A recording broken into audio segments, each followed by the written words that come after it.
se tivéssemos um Half-Life 3? Existe uma frase que é repetida há quase 20 anos em todos os cantos na internet. Uma piada que deixou de ser engraçada há muito tempo e virou uma cicatriz, uma ferida aberta, que arde todas as vezes que algum evento de videogame é anunciado. E essa frase é simplesmente: Half-Life 3 nunca vai existir. Mas e se existisse? Se em algum momento entre 2007 e hoje a Valve tivesse tomado a decisão de finalizar a história de Gordon Freeman, como seria esse jogo? O que ele mudaria na indústria? E principalmente, será que ele conseguiria estar à altura de uma das expectativas mais impossíveis da história dos videogames?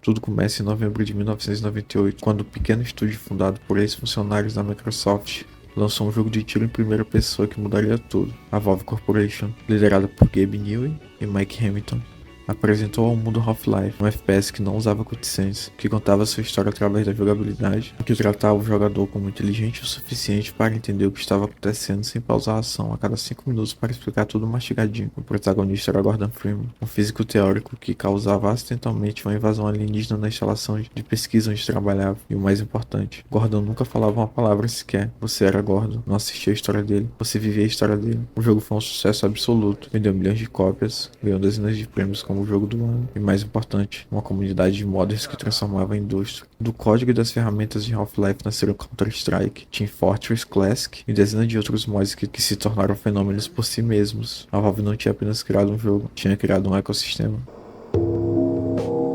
6 anos depois, em 2004, a Valve lançou Half-Life 2.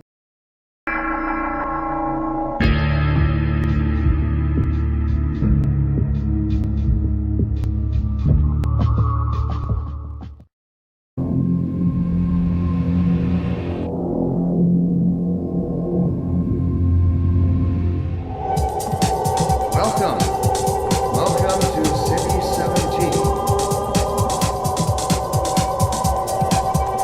Gordon Freeman. Let me get a look at you, man. Oh, I thought you were a cop.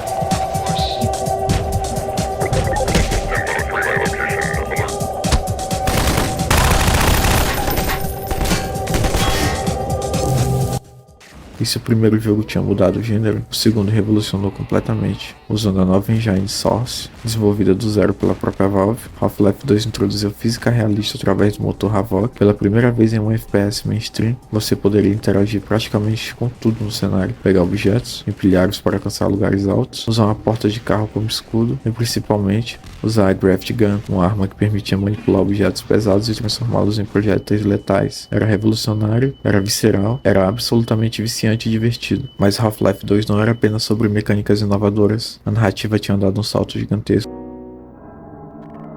Gordon acordava anos depois dos eventos do primeiro jogo, em um mundo dominado por uma força alienígena chamada Combine. A humanidade tinha perdido, a Terra estava ocupada, e cidades inteiras eram campos de concentração disfarçados de zonas urbanas. A cidade 17, onde a maior parte do jogo acontecia, era claustrofóbica, opressiva e absolutamente brilhante em seu design. Cada esquina contava uma história, cada NPC tinha personalidade, e Alex Vance, a companheira de Gordon durante grande parte da aventura, estabeleceu um novo padrão para personagens coadjuvantes em FPS. O jogo vendeu milhões, ganhou todos os prêmios inimagináveis, deixou os jogadores com uma expectativa gigantesca. O que veio depois? A Valve respondeu com estratégia episódica. Em vez de esperar mais de 6 anos por Half-Life 3, eles lançariam episódios menores, mais focados que continuariam a história em intervalos mais curtos. Episódio 1 chegou em 2006, Episódio 2 em 2007, e então, um silêncio absoluto. Porque Episódio 2 terminava com um cliffhanger brutal. Dad, look out! No! Dad! Dad! God damn it, let go of him!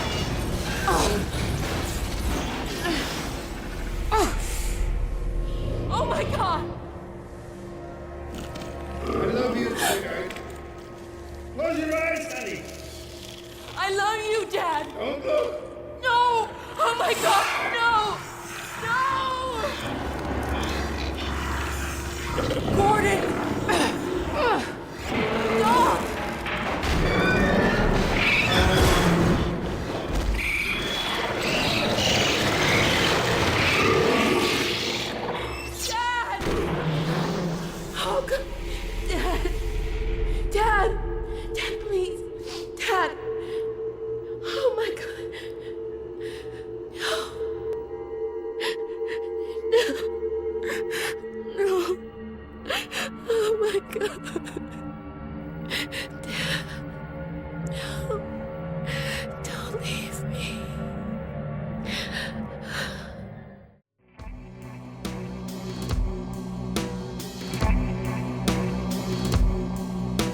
Depois de fechar o portal que permitiria reforços Combine chegarem à Terra, depois de finalmente ter esperança de que a humanidade poderia vencer, Ellie vence. O pai de Alex era brutalmente assassinado por Divisor Combine, bem na frente dos dois. Alex segurava o corpo sem vida do pai enquanto chorava desesperadamente. O jogo simplesmente terminava ali, sem resolução, sem explicação do que aconteceria depois, sem nada além de uma promessa implícita. O episódio 3 está chegando. Só que o episódio 3 nunca chegou. Os anos se passaram, 2008, 2009, 2010, e absolutamente nenhuma notícia, nenhum anúncio, nenhuma confirmação ou negação. A Valve simplesmente parou de falar sobre Half-Life. A comunidade começou a perceber algo perturbador. Talvez nunca houvesse um final para essa história. Talvez Gordon Freeman ficasse eternamente congelado naquele momento de luta e raiva. Talvez a Valve simplesmente abandonasse a franquia que ela colocou no mapa. Enquanto isso, a Valve estava ocupada fazendo outra coisa. Estava construindo um império. O Steam, plataforma de distribuição digital lançada junto com Half-Life 2 em 2004, tinha se tornado a loja dominante de PC Game, milhões de jogadores, bilhões em receita. A Valve não precisava mais fazer jogos para ganhar dinheiro. Eles ganhavam dinheiro na loja de todo mundo, e onde todo mundo comprava jogos. Era como se a Coca-Cola decidisse parar de fazer refrigerante e só vender as prateleiras do supermercado. Tecnicamente, ainda era uma empresa de bebidas, mas na prática, era outra coisa completamente diferente. Em 2011, um documento interno da Valve vazou mostrando que um time pequeno, cerca de 42 funcionários, estava trabalhando em algo relacionado a Half-Life. A esperança reacendeu, faros explodiram, especulações corriam soltas, mas nada foi anunciado, nada confirmado, e lentamente a esperança virou cinismo. Half-Life 3 virou piada, que a Valve não sabia contar até 3, que o Gabe não sabia contar até 3. Cada evento grande de games, como a TGA, ou a E3, ou a Gamescom, sempre havia especulações. Será que finalmente? Será que hoje? E a resposta era simplesmente um não. Em 2017, Mark Laidlaw, o roteirista principal de Half-Life, deixou a Valve e meses depois fez algo inesperado. Publicou em seu blog pessoal um texto chamado Epistle 3, uma ficção onde ele narra, com nomes trocados para evitar problemas legais, exatamente como seria a história do episódio 3. Gordon e Alex viajariam para o Ártico procurando a Borealis, uma nave de pesquisa da Aperture Science que tinha tecnologia capaz de destruir os Combines de uma vez por todas. Haveria traição, sacrifício e um final ambíguo, onde Gordon era novamente colocado em êxtase pelo misterioso G-Man. Era ao mesmo tempo um presente e uma tortura. Laidlaw estava dizendo: vocês nunca vão jogar isso, mas pelo menos podem saber como terminaria. A frustração da comunidade atingiu níveis absolutos. Não era só sobre não ter um jogo novo, era sobre ter investido emocionalmente em uma história que nunca seria concluída.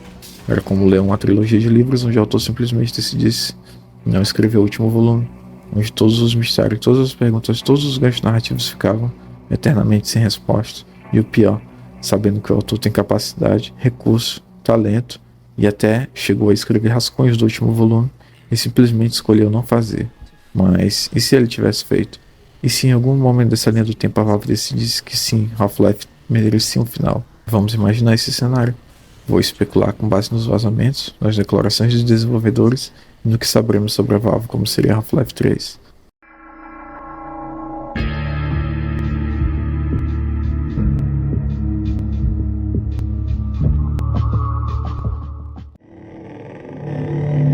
Bom, primeiro, quando seria lançado? O timing mais lógico teria sido 2012 ou 2013, cerca de 5 anos ou 6 anos depois do episódio 2, tempo suficiente para desenvolver algo substancial, mas não tão distante que a audiência perdesse completamente o interesse. A Valve teria anunciado o jogo de forma discreta, sem alardes gigantescos, talvez apenas um teaser mostrando o símbolo Lambda, a data, e simplesmente sendo direto ao ponto e efetivo. O jogo começaria exatamente onde o episódio 2 terminou. Alex chorando sobre o corpo do pai, Dog afastando os Advisors, Gordon silencioso como sempre, processando a perda de alguém que tinha se tornado seu mentor, mas não haveria tempo para luto prolongado. Os Combines, mesmo sem reforços, ainda controlavam a maior parte do planeta, e a localização de Borealis tinha sido revelada, enterrada no gelo do Ártico, transmitindo um sinal fraco mais constante. A missão era clara: chegar lá até antes dos Combines, avaliar a tecnologia da nave e decidir se ela deveria ser usada como arma ou destruída para sempre. A jornada para o Ártico seria a primeira grande expansão do escopo Half-Life, não mais ambientes urbanos claustrofóbicos da Cidade 17 ou as estradas secundárias do episódio 2. Aqui veremos tundra gelada, instalações de pesquisa abandonadas cobertas de neve e bases Combine adaptadas para o frio extremo. A física, sempre uma marca registrada da série, seria levada ao próximo nível com a Source 2, a nova engine que a Valve tinha desenvolvido. Gelo quebrando dinamicamente, avalanches que poderiam ser causadas ou evitadas dependendo das suas ações, tempestades de neve que reduziriam a visibilidade e forçariam você a buscar um abrigo, não seria apenas bonito, seria funcional, seria parte do gameplay, que lembra um pouquinho da Space 3, com o Planeta 9. A Gravity Gun, claro, retornaria, mas não seria a mesma, haveriam upgrades, modos alternativos, a possibilidade de congelar objetos no ar e usá-los como plataformas temporárias, de criar barreiras como destroços, de manipular um ambiente de formas que os jogos anteriores apenas insinuavam. Imaginar entrar numa aventura Combine sendo destruído, usar a Gravity Gun para arrancar uma viga de metal, posicioná-la como uma rampa, subir até o topo de um andar e até derrubar uma estrutura inteira sobre os inimigos que te perseguiam no térreo. Tudo com física realista, tudo interativo, tudo possível. Os inimigos teriam uma inteligência artificial de nova geração. Combine não estariam apenas atrás da cobertura, eles flanqueariam, coordenariam ataques, recuariam quando superados e, mais importante, reagiriam ao ambiente. Se você derrubasse uma parede, eles improvisariam novas rotas. Se você criasse uma barricada, eles tentariam contornar ou destruir. O combate seria emergente, imprevisível e constantemente surpreendente. Mas Half-Life nunca foi apenas sobre atirar, era sobre resolver problemas, e os puzzles em Half-Life 3 seriam alguns dos mais complexos e satisfatórios da série. Imagine sessões onde você precisaria redirecionar a energia de geradores Combine para abrir portas.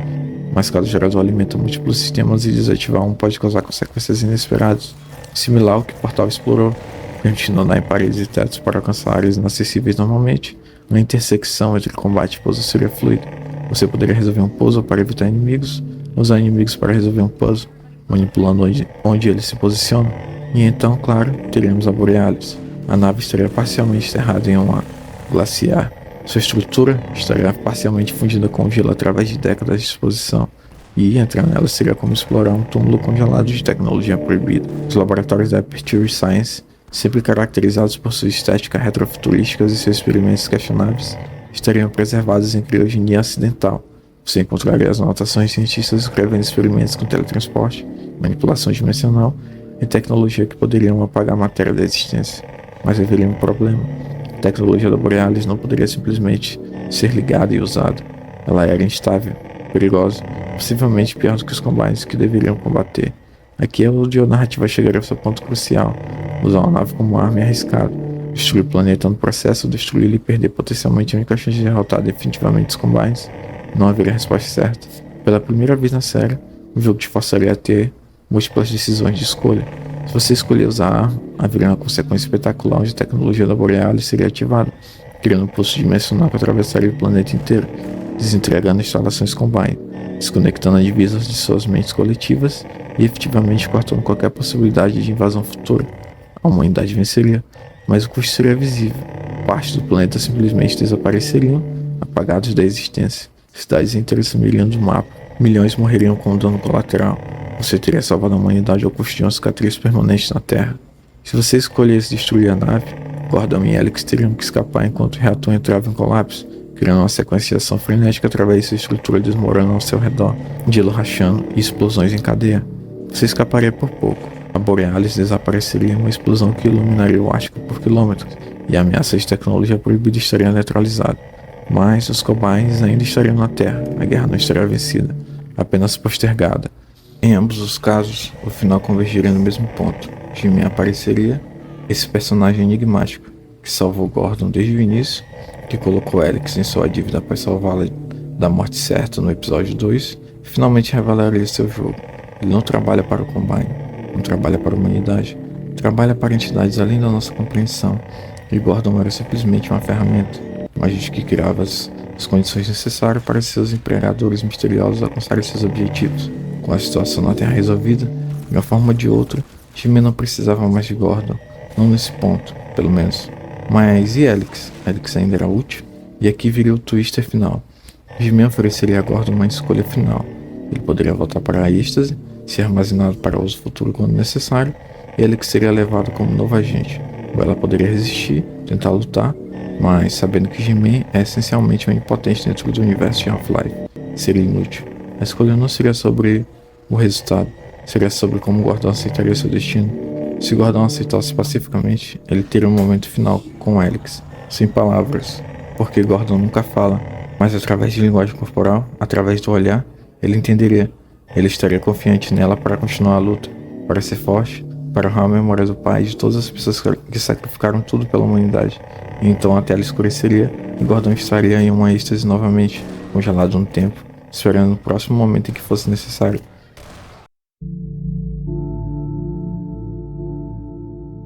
Se Gordon resistisse, haveria uma tentativa fútil, mas emocionante de enfrentar He-Man.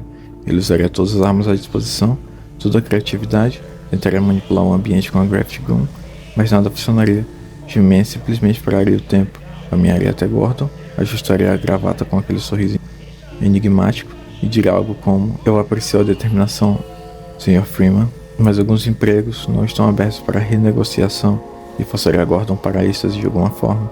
Mas dessa vez, Alex ficaria com a expressão de horror, percebendo que Gordon não teve escolha alguma, que tudo sempre foi uma manipulação. Os créditos rolariam em silêncio absoluto, não haveria música triunfante, não haveria sensação de vitória completa. Half-Life nunca foi sobre final feliz, foi sobre sobrevivência, foi sobre diversão, sobre resiliência, sobre fazer o melhor possível em situações impossíveis, e esse final honraria isso. Mas o verdadeiro impacto de Half-Life 3 não seria apenas narrativo, seria técnico e industrial.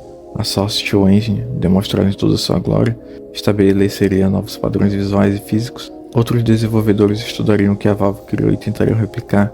A física destrutível de próxima geração se tornaria comum em blockbusters, a IA emergente se tornaria um novo padrão, e principalmente, a ideia que escolhas significativas poderiam ser implementadas em FPS narrativos se comprometer o ritmo seria comprovada definitivamente.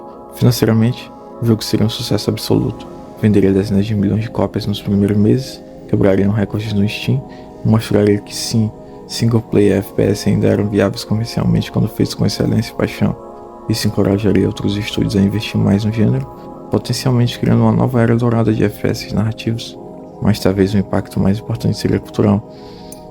Half-Life 3 deixou de ser uma piada, deixaria de ser símbolo de promessas não cumpridas e expectativas não realizadas, se tornaria um marco, uma prova que, mesmo as esperas mais longas, poderiam valer a pena quando o produto final está à altura do legado. Deixando de ser Half-Life 3, nunca vai existir e viraria: "Você lembra que finalmente jogamos Half-Life 3 e foi tudo o que esperávamos?" Claro, tudo isso é especulação. Na realidade, Half-Life 3 não existe. A Valve escolheu outros caminhos, fizeram Half-Life Alyx em 2020, um prequel em VR, que é tecnicamente e narrativamente brilhante, mas que não resolve o cliffhanger do episódio 2. Continua desenvolvendo o Steam, investindo em hardware como o Steam Deck, e Half-Life permanece como uma IP adorada, mas adormecida. Recentemente, rumores surgem periodicamente vazamentos de códigos mencionam um projeto chamado HLX, dataminers encontrando referências a Shen, a Antillions, a ambientes árticos. Sempre há um talvez no ar, uma possibilidade que dessa vez seja real, mas a comunidade aprendeu a não criar expectativas, aprendeu que esperar por Half-Life 3 é a receita para a decepção, e talvez isso seja o mais interessante de tudo. Half-Life 3 se tornou maior com o conceito do que poderia ser como produto real, e simultaneamente o jogo mais esperado e mais impossível da história. É um jogo que existe e não existe ao mesmo tempo. Perfeição e inexistência, porque nunca pode decepcionar, e nunca pode ser menos do que a imaginação permite. Mas vale refletir: o que perdemos nessa não existência?